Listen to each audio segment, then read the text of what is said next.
नमस्कार। आज हम बात कर रहे हैं एक दिलचस्प सॉफ्टवेयर की जिसका नाम है ऑरेंज। हमारे पास प्रोडिट का टेक्नोटॉनिक्स असाइनमेंट के लिए लिखा एक लेख है, ऑरेंज डॉट छात्र और शोधकर्ता के लिए विजुअल प्रोग्रामिंग। तो आज इसी पर थोड़ी गहन चर्चा करते हैं। ये उन लोगों के लिए खास है जो डेटा साइंस, मशीन लर्निंग में आना चाहते हैं पर शायद कोडिंग से थोड़ा कतराते हैं। जी। तो चलिए समझने की कोशिश करते हैं कि ये ऑरेंज आखिर है क्या। क्या ये वाकई में सच है कि बिना कोड लिखे इतना मुश्किल डेटा विश्लेषण हो सकता है? सुनने में तो ये बहुत ही क्रांतिकारी लगता है। हाँ, बिल्कुल। देखिए, ऑरेंज जो है वो एक ओपन सोर्स टूल है। ओपन सोर्स यानी इस्तेमाल करने के लिए एकदम मुफ्त। और ये बना है पाइथन पर, जो कि डेटा साइंस में बहुत पॉपुलर है। लेकिन इसकी असली ताकत वो है इसका विजुअल इंटरफेस। विजुअल इंटरफेस मतलब आपको कोड की लंबी लंबी लाइनें नहीं लिखनी। स्क्रीन पर छोटे छोटे बॉक्सेस होते हैं। हम्म उन्हें विजेट्स कहते हैं। आप बस उन विजेट्स को माउस से खींचते हैं, कैनवस पर रखते हैं और उनको एक दूसरे से जोड़ देते हैं। अच्छा। सोचिए ये जैसे डेटा एनालिसिस के लिए लेगो ब्लॉक्स हों। आप ब्लॉक्स जोड़कर अपना पूरा वर्कफ्लो बनाते हैं। डेटा कहाँ से आएगा, उस पर क्या प्रोसेसिंग होगी, कौन सा मॉडल लगेगा और नतीजे कैसे दिखेंगे। लेगो ब्लॉक्स, वाह ये तो बढ़िया एनालॉजी है। मतलब जैसे कोडिंग का बिल्कुल अंदाजा नहीं, वो भी इसे इस्तेमाल कर सकता है। जैसे कोई छात्र या कोई शोधकर्ता जिसे जल्दी से कुछ विजुअली देखना हो। हाँ हाँ, बिल्कुल। खासकर उनके लिए ये बहुत फायदेमंद है। जैसे डेटा साइंस के छात्र जो अभी कॉन्सेप्ट समझ रहे हैं, या शोधकर्ता जिन्हें फटाफट अलग अलग मॉडल्स ट्राई करके देखने हैं, या फिर शिक्षक जो क्लास में मशीन लर्निंग के मुश्किल कॉन्सेप्ट्स को आसानी से समझाना चाहते हैं, उनके लिए बेहतरीन है। और ये विंडोज, मैक, लिनक्स सब पर चलता है। ये पूरी तरह मुफ्त और ओपन सोर्स भी है ना? ये तो कमाल है। जी हाँ, बिल्कुल। लेख में एक और बात थी, रियल टाइम डेटा एक्सप्लोरेशन। इसका क्या मतलब हुआ? क्या ये बहुत फास्ट है? हाँ, इसका मतलब है कि जैसे ही आप कोई विजेट जोड़ते हैं या उसकी सेटिंग बदलते हैं, तो आगे के सारे नतीजे तुरंत अपडेट हो जाते हैं। आपको इंतजार नहीं करना पड़ता। आप फौरन देख सकते हैं कि आपके बदलाव का डेटा पर या मॉडल पर क्या असर पड़ रहा है। तो हाँ, शोधकर्ता एक ही डेटा सेट पर कई मशीन लर्निंग मॉडल तेजी से बना सकते हैं, टेस्ट कर सकते हैं, उनकी तुलना कर सकते हैं। अच्छा, आपने कहा मशीन लर्निंग मॉडल, जैसे क्लासिफिकेशन, रिग्रेशन, ये शब्द सुनने में थोड़े भारी लगते हैं। क्या आप इन्हें थोड़ा आसान भाषा में समझा सकते हैं? हाँ, जरूर। देखिए, क्लासिफिकेशन का मतलब है डेटा को पहले से तय की हुई कैटेगरीज या ग्रुप्स में बांटना। जैसे ये पता लगाना कि कोई ईमेल स्पैम है या नहीं। ये दो कैटेगरी हो गई, स्पैम, नॉट स्पैम।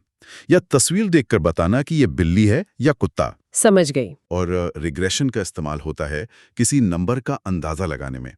जैसे किसी इलाके के घरों के साइज और लोकेशन के आधार पर उसकी कीमत का अंदाजा लगाना, या कल का तापमान कितना होगा ये अनुमान लगाना।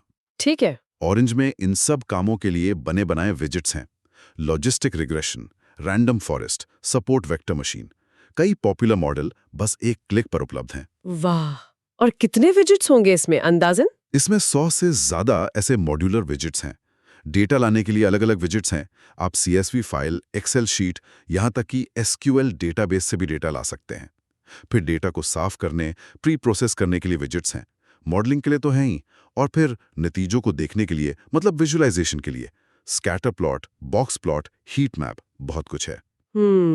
और तो और टेक्स्ट माइनिंग के लिए, जैसे सेंटिमेंट एनालिसिस करना हो या बायो इन्फॉर्मेटिक्स में जीन एक्सप्रेशन डेटा का विश्लेषण करना हो, उसके लिए भी खास एड-ऑन्स हैं। तो इसका मतलब ये हुआ कि इसका इस्तेमाल सिर्फ कंप्यूटर साइंस या डेटा साइंस वाले ही नहीं कर रहे होंगे। ये तो कई अलग-अलग फील्ड्स में काम आ सकता है। बिल्कुल सही। शिक्षा में तो ये बहुत पॉपुलर है ही, मशीन लर्निंग सिखाने के लिए। लेकिन हेल्थ केयर में, जैसे मरीजों के पैटर्न समझने या उन्हें ग्रुप करने में। मार्केटिंग में कस्टमर सेगमेंटेशन के लिए, यानी ग्राहकों को उनके व्यवहार के आधार पर अलग अलग ग्रुप में बांटने के लिए। सोशल साइंस में सर्वे डेटा का विश्लेषण करने के लिए। और जैसा मैंने कहा, बायो इन्फॉर्मेटिक्स में, तो हाँ, इसका दायरा काफी बड़ा है। और किसी को अगर शुरू करना हो तो कितना मुश्किल है इंस्टॉल करना, सीखना? नहीं, बहुत आसान है। इनकी ऑफिशियल वेबसाइट है orangedatamining.com। वहां से डाउनलोड करके बस इंस्टॉल करना है। फिर सॉफ्टवेयर खोलते ही एक खाली कैनवस दिखता है। बाईं तरफ सारे विजेट्स होते हैं। बस उन्हें ड्रैग करके कैनवस पर लाना है और उनके आउटपुट इनपुट पॉइंट्स को लाइन खींचकर कनेक्ट करना है। अच्छा। सीखने के लिए भी काफ़ी संसाधन है। उनके अपने यूट्यूब चैनल पर बहुत अच्छे ट्यूटोरियल्स हैं, वेबसाइट पर डिटेल डॉक्यूमेंटेशन है, ब्लॉग्स हैं, तो शुरुआत करना काफ़ी आसान है। ये सब सुनने में तो बहुत ही अच्छा लग रहा है। मतलब फायदे तो साफ दिख रहे हैं। बिगिनर्स के लिए बढ़िया, विजुअल लर्नर्स के लिए अच्छा, पढ़ाने के लिए, फटाफट प्रोटोटाइप बनाने के लिए, और कोडिंग नहीं करनी पड़ती। हाँ, ये इसके मुख्य फायदे हैं। लेकिन एक सवाल मन में आता है, क्या इन विजुअल टूल्स की कोई सीमा भी होती है? मतलब क्या ये हर वो काम कर सकते हैं जो आप खुद कोड लिखकर कर सकते हैं?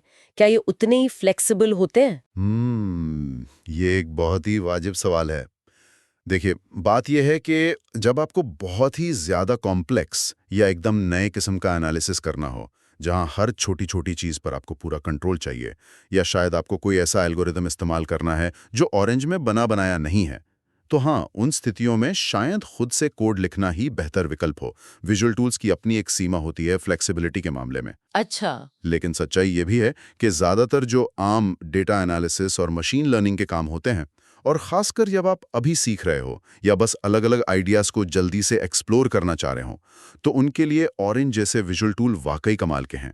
ये आपको कोडिंग की बारीकियों में उलझने के बजाय सीधे डेटा और उसके पैटर्न पर फोकस करने देते हैं। तो कुल मिलाकर हम ये कह सकते हैं कि ऑरेंज जैसे टूल डेटा साइंस और मशीन लर्निंग की दुनिया का दरवाजा उन बहुत से लोगों के लिए खोल रहे हैं जिनके लिए शायद कोडिंग एक बड़ी रुकावट थी। बिल्कुल। ये एक तरह से ज्ञान को, टेक्नोलॉजी को ज्यादा लोकतांत्रिक बना रहा है, ज्यादा लोगों तक पहुंचा रहा है। हाँ, बिल्कुल। और यहाँ आकर्षक बात यही है कि ये दिखाता है कि कितने शक्तिशाली तकनीकी उपकरण भी कितने सहज, कितने इंट्यूटिव और सुलभ हो सकते हैं। ये सिर्फ डेटा को प्रोसेस करने के बारे में नहीं है, ये उसे विजुअली समझने, उसके साथ इंटरैक्ट करने और उससे महत्वपूर्ण जानकारी निकालने के बारे में है। ये डेटा के साथ एक तरह की विजुअल बातचीत है। विजुअल बातचीत। और यही से एक दिलचस्प सवाल भी खड़ा होता है क्या? कि जैसे जैसे ऑरेंज जैसे विजुअल उपकरण और ज़्यादा परिष्कृत और ज़्यादा पॉपुलर होते जाएंगे, तो भविष्य में जो जटिल तकनीकी क्षेत्र हैं, उनमें पारंपरिक विशेषज्ञता मतलब डीप कोडिंग नॉलेज या बहुत गहरी थ्योरी की समझ, उसकी भूमिका कैसे बदलेगी? क्या ये ज्ञान और विश्लेषण तक सबकी पहुंच को और आसान बना देगा? क्या इससे इनोवेशन और तेज होगा, या क्या इससे सतही समझ का खतरा बढ़ेगा? इस पर सोचने के लिए काफ़ी कुछ है।